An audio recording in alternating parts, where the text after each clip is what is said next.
you. NQT Siobhan Croker is worried about treating students fairly, but she takes over 10 minutes to resolve minor disputes like this one. So what's the best way for teachers to manage the issue of fairness? Right, can we put all that behind us and can we carry on and get some work done? All right. She's not leaving. I do think it's really important, the whole fairness issue with them, particularly in a situation like that, where I didn't know what had happened, and I didn't want to single out one student because I can't. But I needed to know what happened. I needed to get to the bottom of it, and I didn't want to punish anybody without knowing what had happened. Sometimes there'll be issues of fairness, and we've got to pay attention to it. But sometimes you and I have got to admit that for teenagers, saying something isn't fair is a piece of manipulation. There's so much potential in this group. Don't waste your time. Now, I want you to listen really carefully to your language here. Right, can we put all that behind us and can we carry on and get some work done? If you need to talk to me about what happened, you can talk to me, all right? Okay? All right. If you want to talk to me, you can talk to me in a moment, all right? OK, what are you hearing? I'm asking a lot of questions. I've had maybe 3 questions, and I, in my head, I'm not asking them. I'm saying to them, this is what's going to happen next. But it sounds to them as if it's a question. Can we put this behind us? Right, OK. Siobhan's next move was to talk to one of the girls involved individually. Right, I think we're going to need to talk to a form tutor about this, OK? Because I think, all right, I think we need to move you into another group. I'm hearing a lot of, I think I'm going to suggest that. I'm going to ask you to, OK, all right. We just need the language stripped down. What don't you think's fair? The fact that I have to move and nothing has to happen to me. I'm going to speak to him. I haven't spoken to him yet.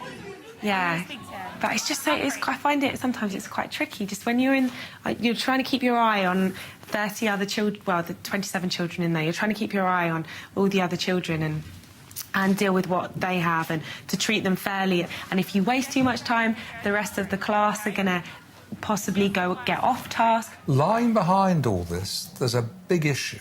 You just said, and I heard you saying to some of the children in the room, you want to be fair to them. Yes. This is obviously a big trigger for you. With this in mind, let's try and spot moments when you could have closed it down. All right, OK. Speak to him. Do you remember we talked about last night working in a group, OK? All right? I'm going to speak to your form tutor about this and about what's going on with you as a group, OK? With you, what's happened today, all right? There's quite a lot of occasions where I could have shut it down, I think. The standard kind of rules about basic assertive language is you break it down into 3 parts. You receive what's being said to you, you give the positive direction, and then you give an acknowledgement that asks for further compliance. OK. So you might say to me, it's not fair. Go on, have a go. Let's do some role play. It's not fair. Yeah. I understand what you're saying. Now we need to make progress, and I need to see you and Chris working together. Thank you very much. And what we don't do is put conditionals in or ask questions. I wonder if we can put this behind us. Do you think it's OK if? Right, come here. Yes. All of you. Siobhan then returned to speak to the rest of the group again. Right, stop. What happened? What happened?